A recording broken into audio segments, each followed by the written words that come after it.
The Amazon, the last call.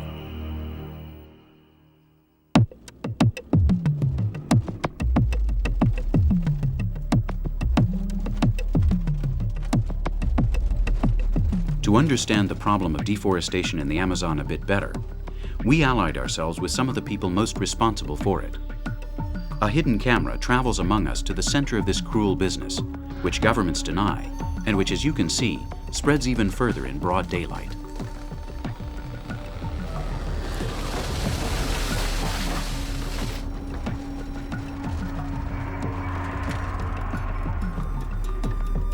We have convinced a possible collaborator with the logging mafias to take us on a tour of the illegal sawmills in the central Amazon.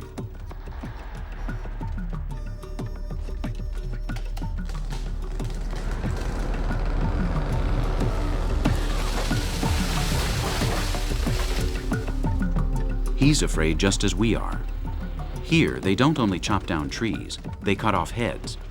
And if they find out that we're journalists, it's possible, so we've been told, that we'll end up in a particle board, just like the cut timber we see piled up here.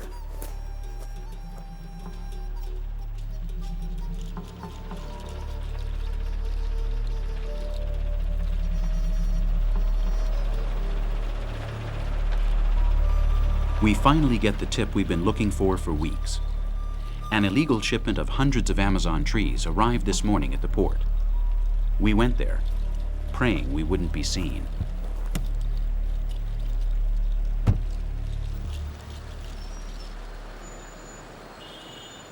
At 8:30 in the morning, at the edge of the Santarém port, we watched the unloading of the last remains of a tropical forest which they are destroying. We thought they must have informed the authorities as well as ourselves, since there were no police in sight. The Earth's lung is threatened by the worst cancer there is: indifference. We follow one of the 100 trucks that transport wood every day of the year, without the least trouble, along the highways of Santarém. Their load is 30 cubic meters of endangered trees, which, as we imagined, are processed and sold illegally in the same city. For years, our collaborator drove a truck like that one, and he reminds us that the sawmill it hides in is a joint Brazilian and Japanese venture, an international crime to which yet another day, more fresh wood is delivered.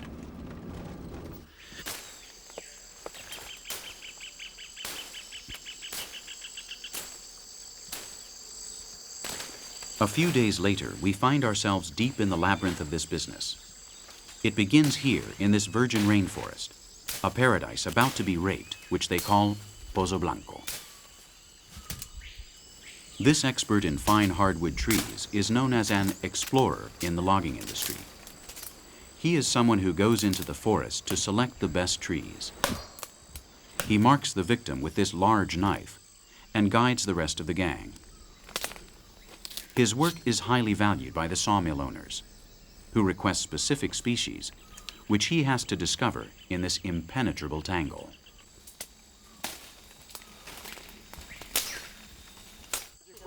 His salary is less than $20 a day, but the profits made by the international mafia of precious woods are incalculable.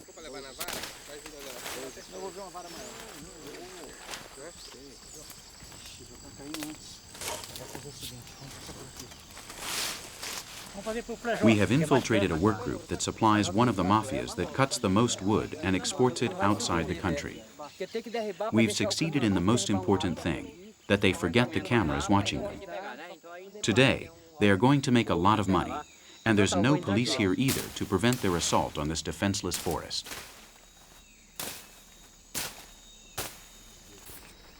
The botanical expert shows his crew members the way. A tree called a freixo, more than 100 years old, does not get much respect from these chainsaw mercenaries.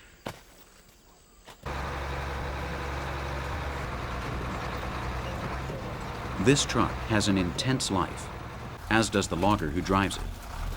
It certainly wouldn't pass vehicle inspection, but over the last 3 months, it has transported 3,000 cubic meters of timber.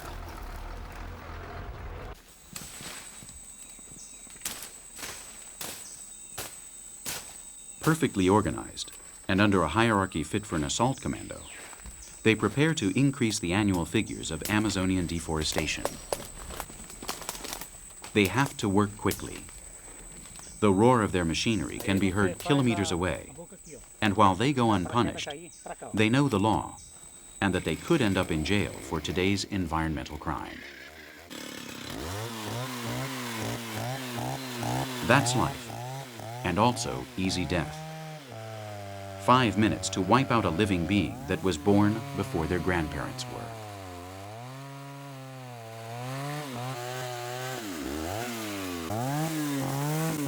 As if cutting butter, these loggers amputate another member of the forest, shortening the life of the ancient Amazon.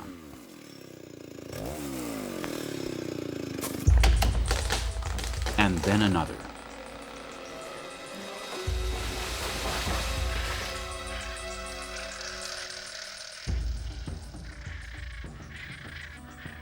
And another.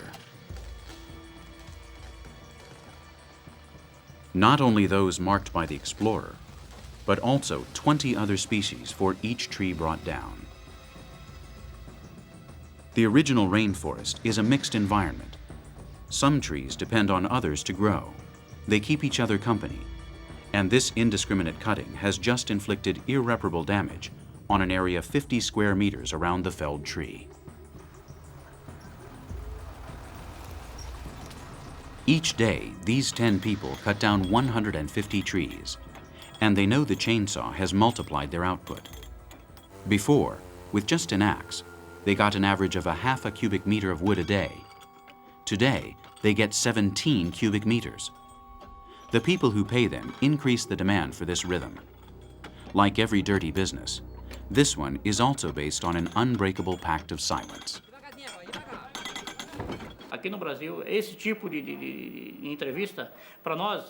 Here in Brazil, this kind of interview is very dangerous for us. Very dangerous. Because there are a lot of killers who will murder you and your family. Do you know of any cases? Yes, of course. It's happened several cases. Xingu is where it happens the most. In Xingu, Altamira, throughout the Amazon, here, you can't talk about this. I'm doing it for you, but I'm risking my life. I lived with people who have disappeared, friends they killed for talking. Several groups of defenders of nature, protectors of the environment, disappeared in 2 or 3 months. They say they will pay me very well so I won't talk to anyone, so I won't be interviewed or say where I'm exploring. They pay me to keep quiet, even if I were exploring for wood, and if I saw a person with a camera, I would have to stop my work. Is it dangerous? It's dangerous. In the city of Santarém alone, we found 15 illegal sawmills that work 365 days a year.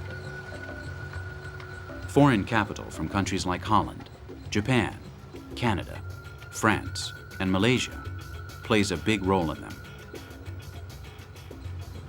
The Brazilian Amazon is an enormous cookie jar that everyone sticks their hands into, looking for trade alternatives to the forests of Southeast Asia or tropical Africa, which have been exhausted over the past 10 years.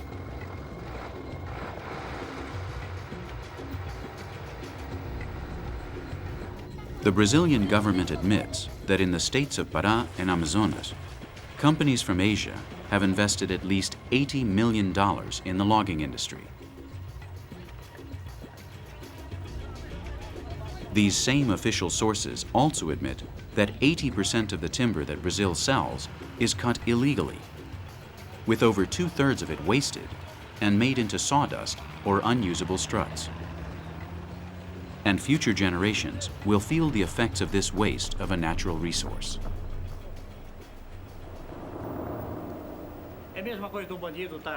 We do the same thing as a bandit who kills someone. It's the same thing to kill a tree, the same feeling. When you're cutting a tree, the sap, the tree's blood gushes out. You feel that you are killing a person. It bleeds as well. Many trees scream when you cut them down. They cry as they fall. They are dying because of you, and they scream when they fall, like a murdered person.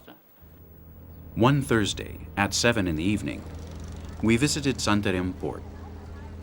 From here, the legally processed timber leaves for such disparate destinations as Rotterdam, Madrid, or Barcelona. The states of Pará and Amazonas alone exported close to $325 million worth of timber by means of boats like this. Often, the apparently legal cargo is a blatant fraud. We come here to work during the 6 months of summer, day and night, non-stop. There are 6 shifts. And this is not the only sawmill. There are many illegal sawmills here in Santarém. We get the wood out in 1 cubic meter cardboard boxes with a false bottom where we put the wood. We leave the legal timber outside, but the precious wood goes inside the false bottom. The noble wood goes inside. So, what leaves in the boat are actually 2 meters, 1 normal cubic meter and a meter of noble wood.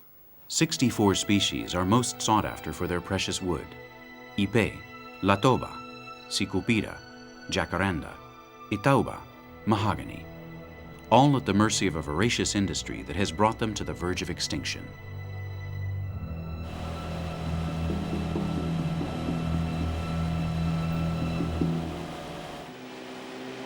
Once again, its beauty is the greatest sin that the Amazon has to pay for.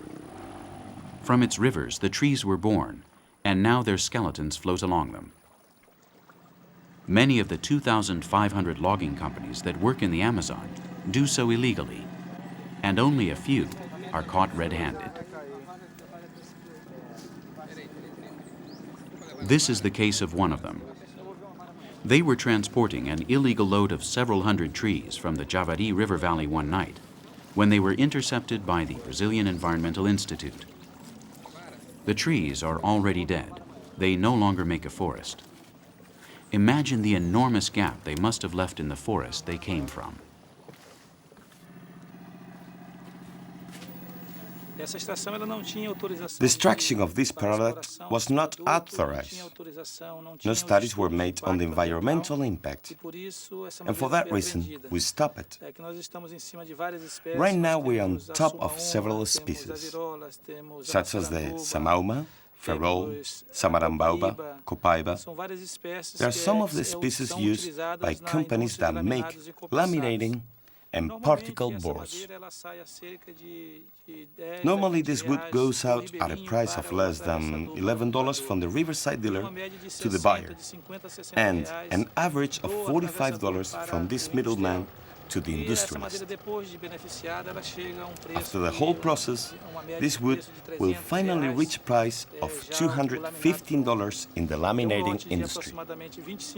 This is a batch of approximately 25,000 cubic meters of wood that was cut illegally on the banks of the Purus and Juruá rivers, which are tributaries of the Solimões River. Brazil believes that its wealth in timber is a legitimate source of income, and it's within its rights. But it should still learn something about the sustainable exploitation of its forests.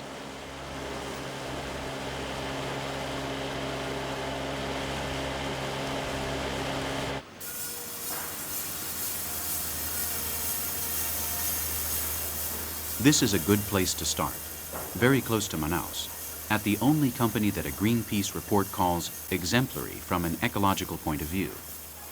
It's also profitable.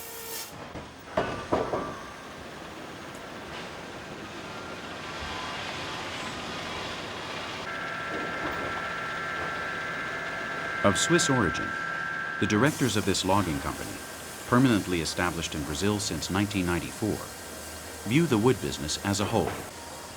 That is, the extraction and sale of timber is only profitable if the ecosystem does not suffer, and as long as regenerative methods and policies are pursued.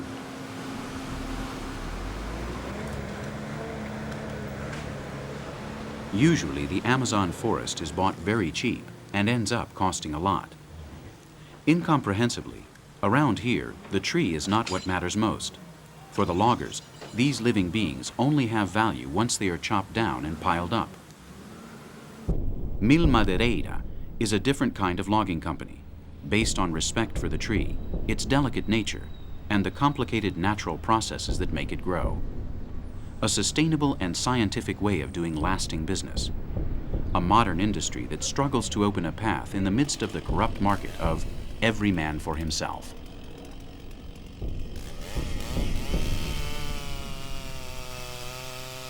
This is a sustainable project whose raw material is the forest.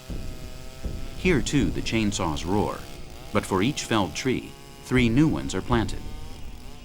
The Mil Madereira wood business sells 70,000 cubic meters a year, but in this same period, it regenerates 40,000 of important species for the forest and for Brazil's coffers. Before cutting a tree, they study the consequences of this amputation on the rest of the landscape. The first thing we do is make this hole in the tree to see if it is hollow inside. Our studies show that a tree with a 70 centimeter diameter can have a hollow up to 12 centimeters. If it is larger than that, then the tree will not be cut and will simply stay with this hole, which will disappear in 15 or 20 days. It will close again. This other cut, made on the sides, is called the albumen cut. This is the youngest part of the tree. On cutting it, tensions are eliminated, so we prevent the tree from splintering when it falls. This line here marks the part we call the hinge, which goes around the breadth of the tree, thus preventing a precipitated fall and sustaining the tree as it falls. So it falls very slowly, preventing accidents involving the operator, who is not caught by surprise. On its properties, this sawmill in Itacoatiara shows how natural resources can be exploited by man in an intelligent manner. An international body, the Council for Forestal Administration, backs this new philosophy of exploitation.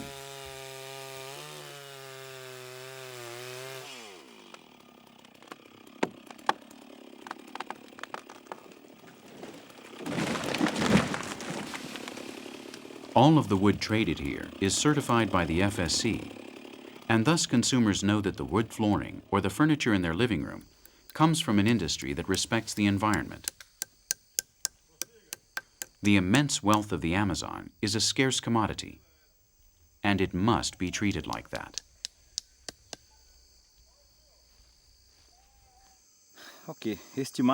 Here we are on the main highway, and this is the trail the trees are dragged along. All the trees that have numbers and codes have been selected to be cut. For example, we have just finished cutting this one, 341, and the next we will cut is number 143, which in this case is a black laurel. Got it?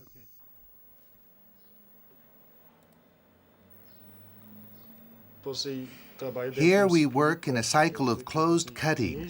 That is, we start in a determined area, and each year we advance until we complete the 25-year cycle and return again to the area we left. To get a tree out of the forest, we use a 70-meter steel cable. In that way, we minimize the use of heavy machinery in the forest. After the timber is collected, we study ways to make use of the resource that allows the forest to regenerate, thus optimizing natural production over that of commercial species. We have just shown you the only logging company in the Amazon that follows conservationist criteria. So nobody can say that things can't be done differently. Only in this way will today's forest continue to be tomorrow's living.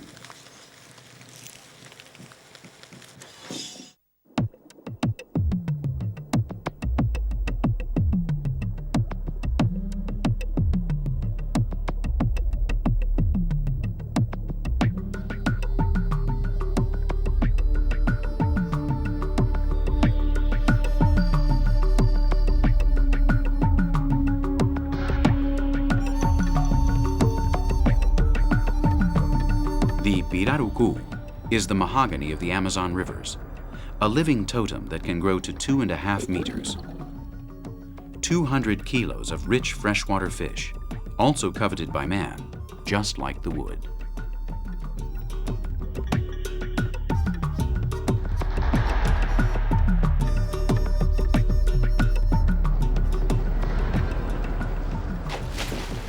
These creatures reproduce in the muddy waters of the Mamidawa, and the river dwellers know it. Although these images may be unpleasant, they show the only way of fishing the pirarucu without the Amazon suffering its effects. As in tuna fishing in southern Spain, the nets and harpoons aim for the oldest examples. They are fished selectively in order to take advantage of the food these giants provide. They are not caught for trade, which depletes their populations.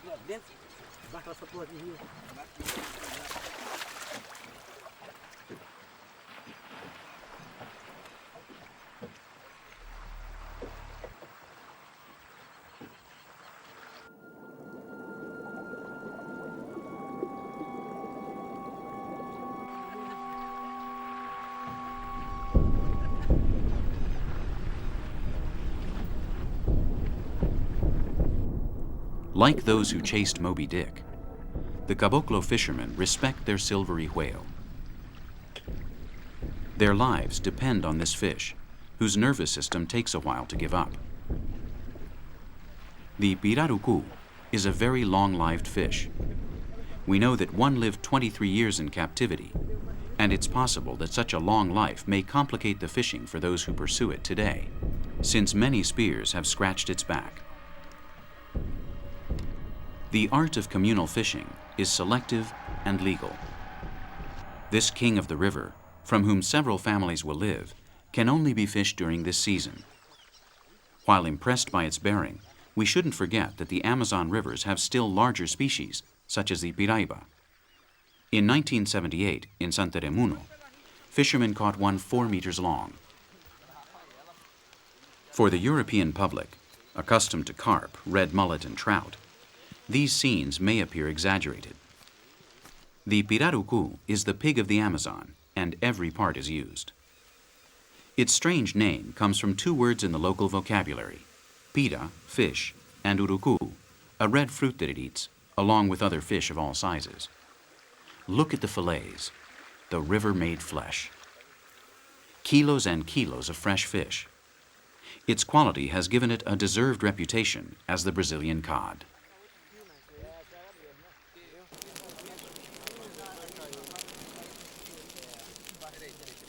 Entire generations of Amazon fishermen have fed themselves on the pirarucu. This fish has united these people who today form a tight-knit community that fishes only during the appropriate time and season. It's not always like this in other parts of the river basin, and for that reason, today this giant is considered an endangered species. Around here, every palate knows its flavor. The skin of the adult pirarucu is as large as a cowhide. These urubus know that man always leaves a trail, and the fishermen who have passed through here have resolved their needs. Once again, the king of the river has fed several stomachs, giving continuity to life.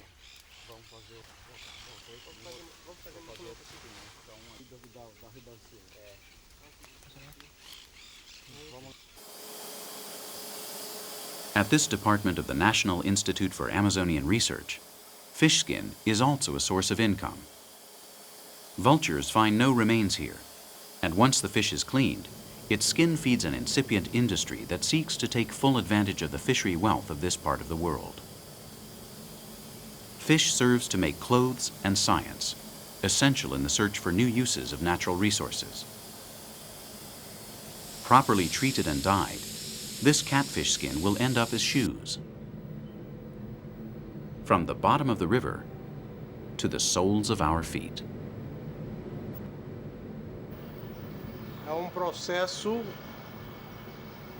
This process was developed a few years ago, but to answer regional needs.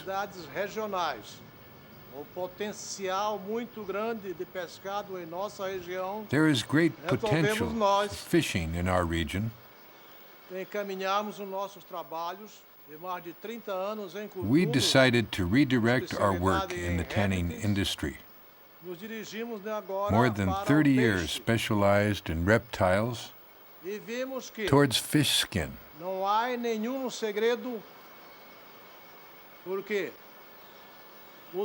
We've seen there's no secret to it because the products we use for larger animal skins,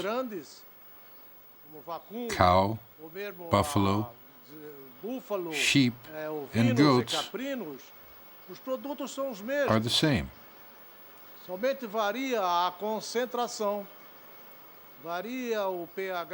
The only change is in the concentration, the pH, the temperature, and the time it takes to adapt the needs of each fish skin.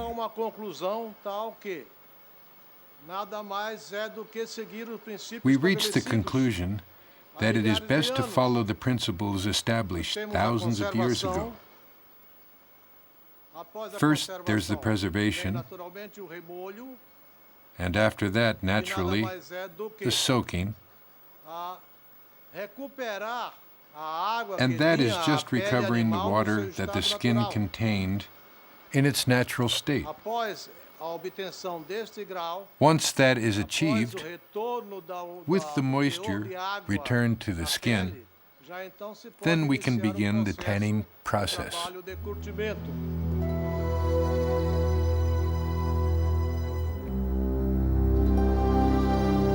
The Ministry of Science and Technology supports the manufacture of shoes, bags, and other accessories out of the skins of fish such as the puraque, tambaqui, or the pirarucu.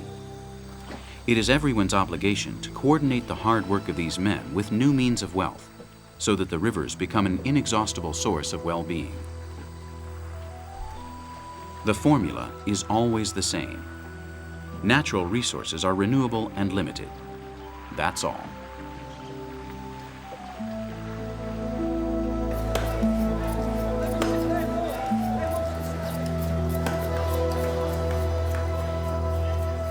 Fishing in the Amazon constitutes a source of economic wealth that moves $200 million a year.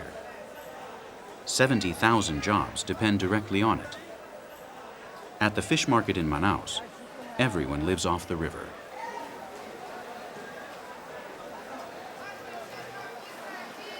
The fish of the Amazon provide the main source of protein for the local population.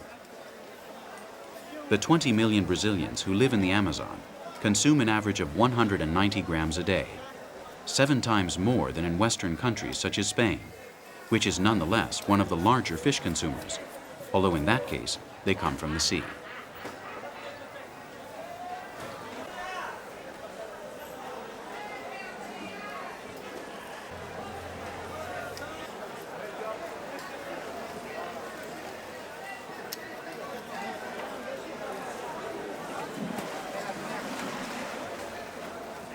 Despite these facts, some people continue to abuse this common resource, and without the least remorse, they show us their illegal activity.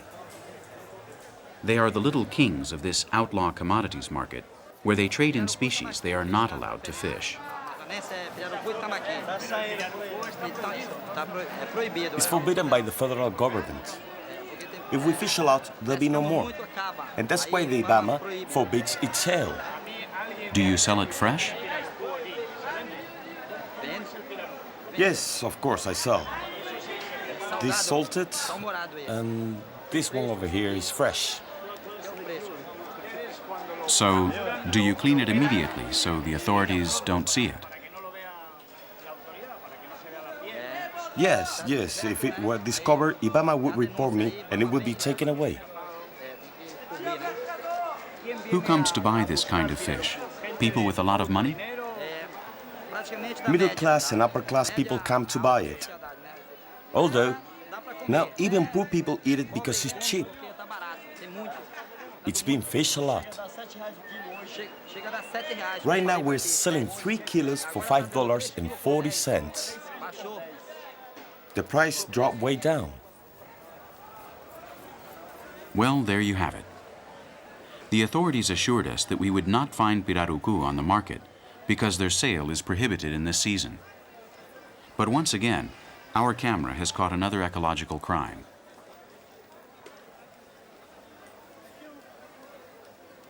The consumer always has the last word. These women know they are buying an endangered species. Our presence is bothersome around here, but their domestic crime continues. Very soon, their exquisite menu will have to change. The river will simply have been exhausted, and their grandchildren will not be able to enjoy its supreme king, the great pirarucu.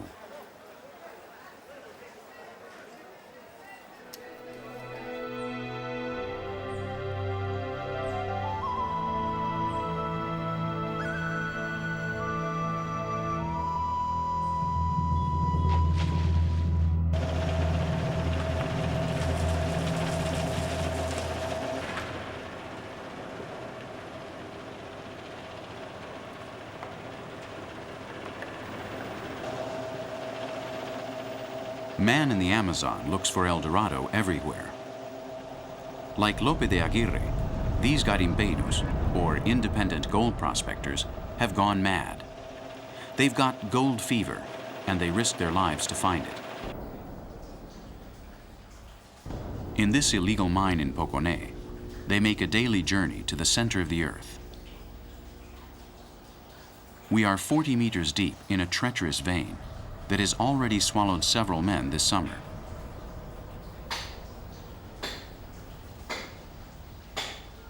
They are filanceros, gold diggers who still use the traditional old techniques.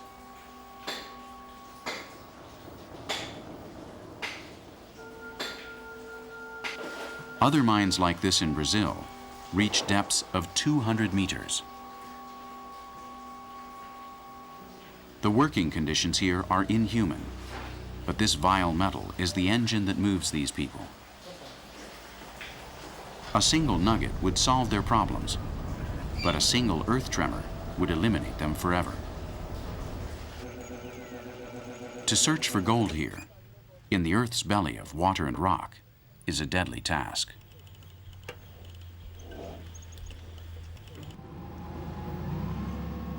In the Garimpo lottery, the digger spins the wheel. Only 1% of this land contains gold. The greatest pipe dream ever to stimulate man since the days of Orellana still remains in force today in Poconé.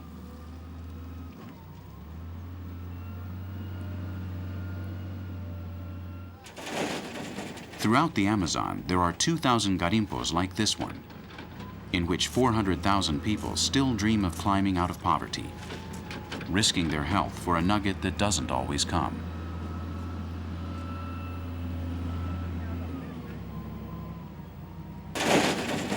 The search for gold is not always a matter of craftsmanship.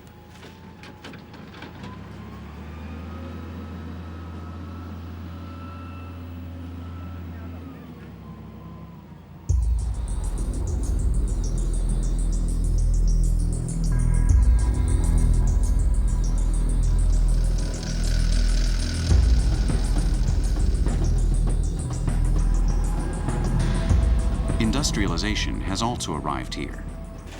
Productivity has increased, but also the capacity to destroy nature. To give you an idea, in order to get just 1 gram of gold, it's necessary to crush a ton of quartz, the mineral it is associated with in this open mine. The wounds in the landscape are already incurable.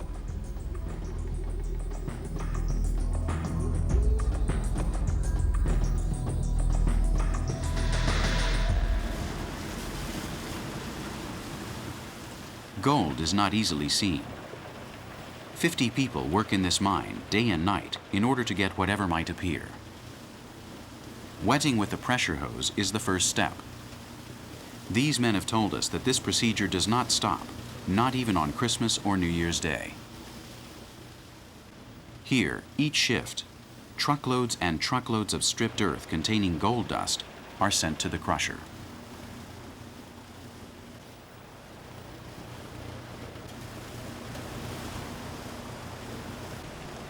This is one of the 52 mines that work intensely in the area of Poconé.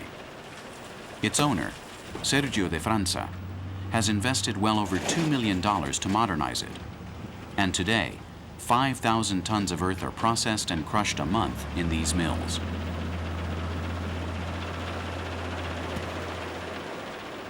Since the 18th century, gold has interested the inhabitants of Poconé. The Bandeirantes, arriving from Sao Paulo, discovered the first veins. This first cycle of gold fizzled out in 1860 when Brazil went to war with Paraguay. For the past 20 years, people have resumed gold hunting in these parts, but machines have gained importance now and succeed in increasing the production as never before.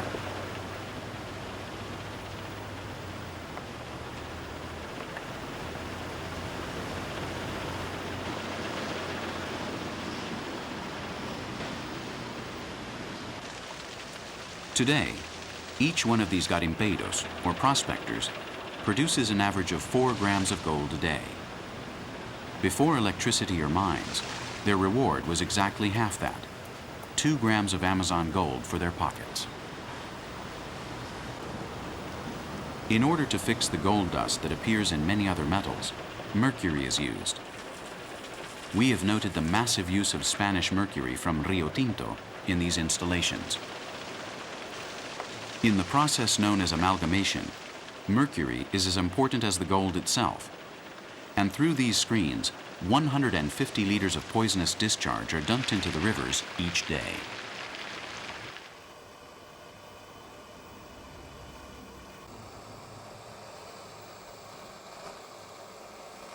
The fire spreads thousands of kilometers from Poconé in the upper Negro River. On the streets of San Gabriel de Cachoeira, in addition to the infernal heat of the tropics, other sources of energy contribute to the search for El Dorado.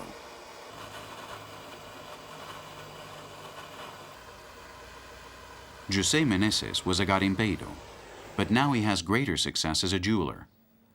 For 10 years, he wandered through the jungle searching for gold, but now he prefers to handle in his small shop what others must sweat to find. He spent half his life searching for pure gold, and now, through an ironic twist of fate, he specializes in alloys.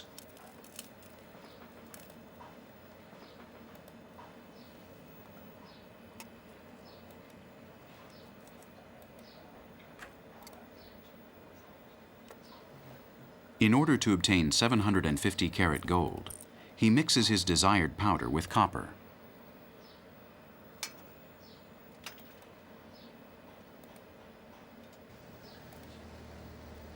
Afterwards, he throws in a dash of a white mineral he calls trincao, or binding, and will not tell us what it consists of. The result is certainly beautiful, a precious mineral which we human beings have been fighting over since the beginning of time.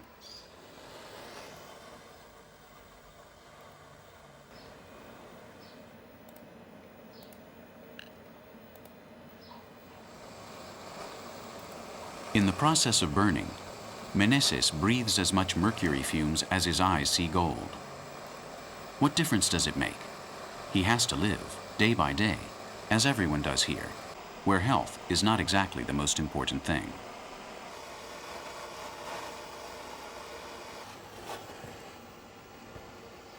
This afternoon, he made 44 grams of gold ready to be converted into jewelry.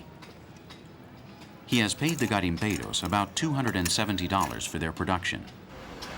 Now, processed and refined, Meneses plans to make a profit and will sell it for $650.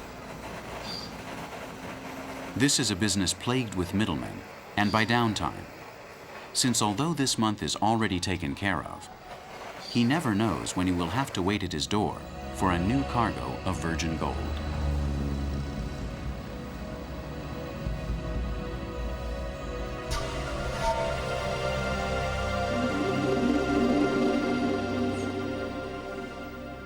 Many people have given their lives for a rock like this, the largest nugget ever found in Brazil. 52 kilos, 332 grams of gold and desire. A stroke of luck. Brazil is the 6th gold-producing country in the world. this demon mineral that moves and stops everything. The apex of the human condition, which here in Brazil is raised to a question of state. Even before its independence, when Brazil was a Portuguese colony, the mineral question was already legislated by the Constitution. But it wasn't until very recently, in 1995, that the Sixth Amendment recognized the degradation of the environment as a significant problem.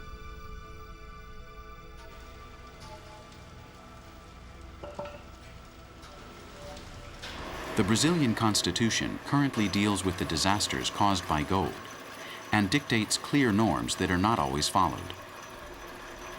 The use of mercury is, as we anticipated, the most harmful of the elements that form part of this industry. Used to fix the gold, it is then returned to nature almost always without the least control, thus infringing Article 225 of the Constitution, that requires the garimpeiros to restore the environment that has been degraded by their activity to its original state.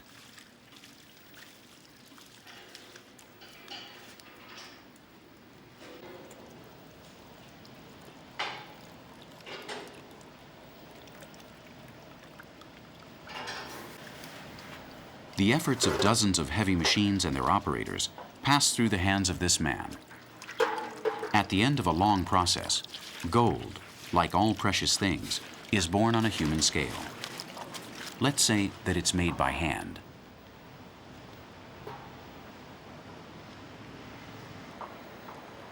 So much effort ends in a simple tray filled with mercury.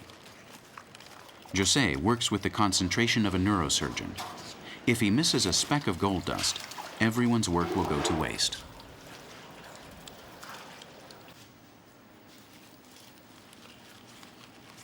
To find it, he has to eliminate, little by little, the iron ore that accompanies it. And to do so, he uses a powerful magnet.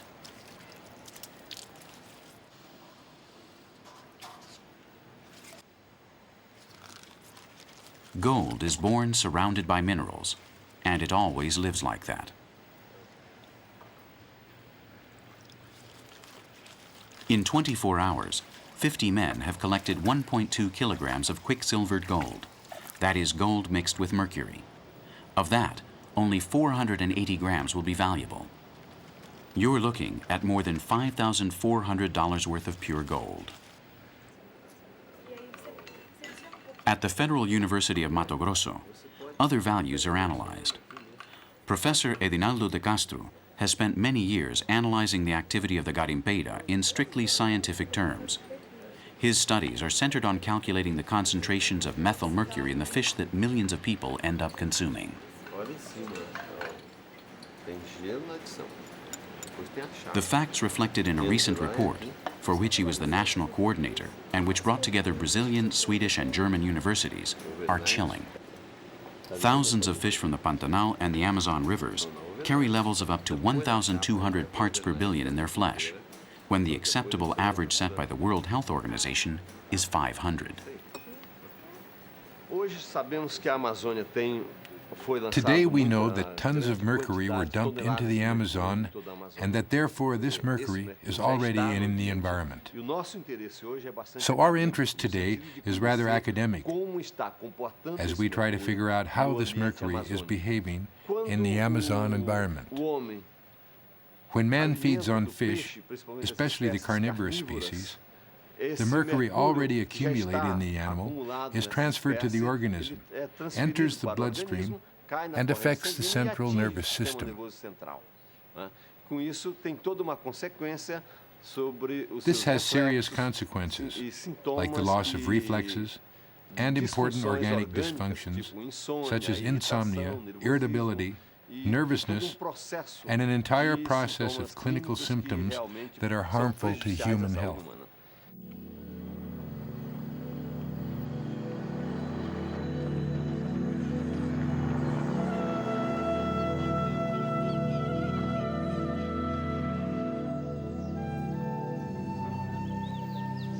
But gold fever has not only affected the body.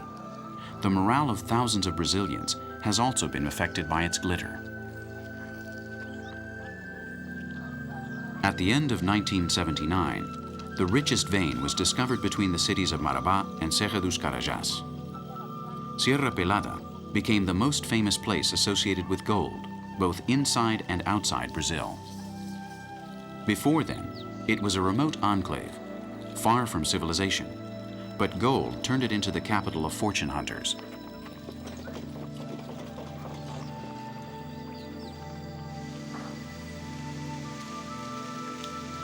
Up to 80,000 people arrived to live together, carrying sacks of earth on their shoulders over 20 kilometers of steep cliffs every day.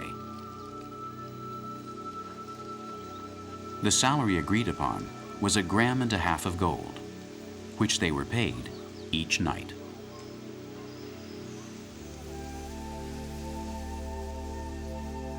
Today, all that remains of Serra Pelada are its scars and the wounded people for whom gold was their reason to live. They paid a high price. I have 9 children. The others died. I had 20. I had 20 children. Now, right there. I had 9 in that house over there. 9 children, of which 4 died that are buried here. We don't have any future right here now. My craft is as a garimpeira. I don't have skills. I don't have studies. My university was the garimpo. My dream was gold, you know. And I came from Teresina here looking for it. And here I am. This whole mine here is mine. I didn't sell it. With the great effort, I am making it work. When Serra Pelada was working, it fed the entire region. There was a lot of production. You should have seen it. There were people everywhere. You worked day and night, both making the meals, as well as picking in the mine.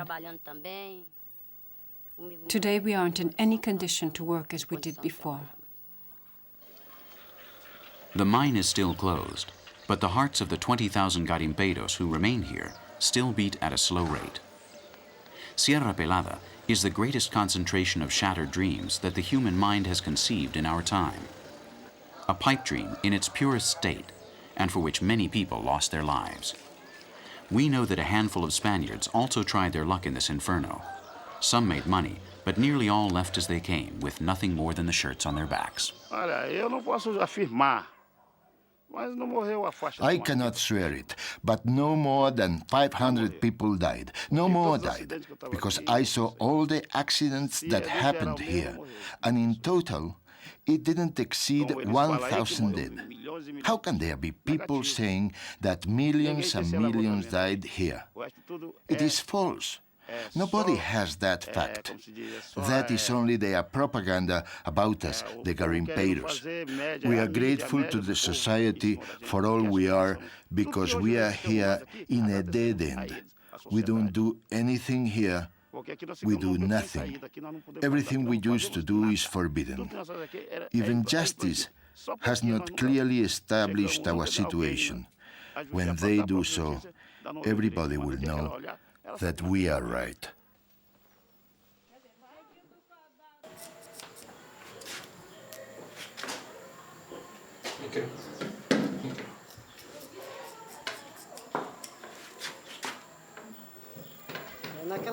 At that time, I didn't work as a barber. I worked in the mine. Now I'm doing this to escape. Others have become farmers. Others would do anything elsewhere because there is a lot of gold here. But they won't let us work. The company doesn't let us work. I don't know why. The government doesn't solve anything, and we have to stay here after so many years. Some have lost their families, others children, others are handicapped, and the fact is we've set down roots and we don't know how to live. We don't have anything at all. We know there are a lot of minerals and we'll wait our whole lives if necessary for the authorities, the law, and the president of the government to ease up on us and let us live. We want them to give us work. We can go on like this. At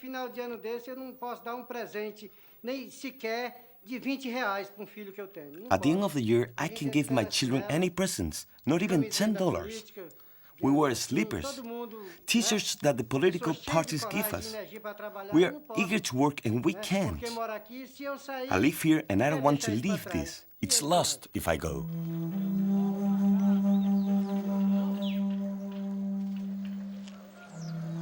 A suit between the state and the company that holds the license to the Serra Pelada concession has stunted the future of thousands of souls.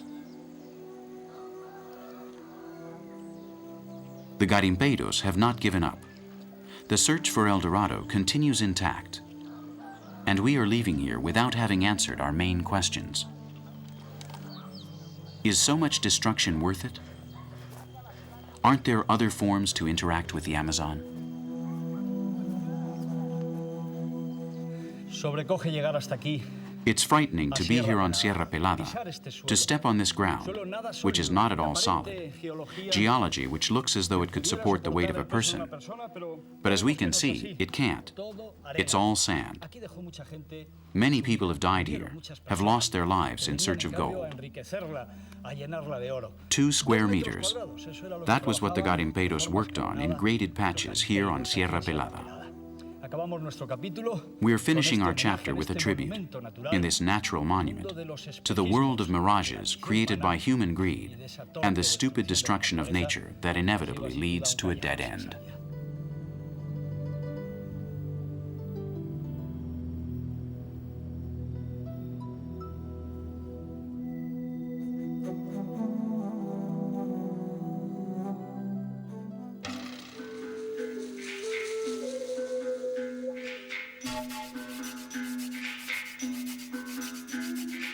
For our next date with the Amazon, we propose to fly high. Once again, we will enjoy Brazil's greatest wealth, its unaltered and radiant nature.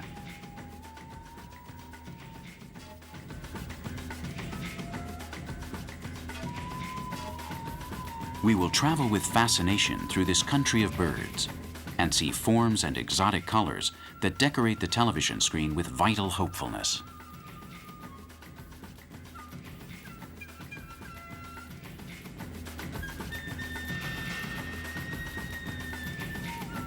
Birds of all feathers make their appearance in a program which will also show us the efforts and dedication that many people give so that these species do not disappear from our lives.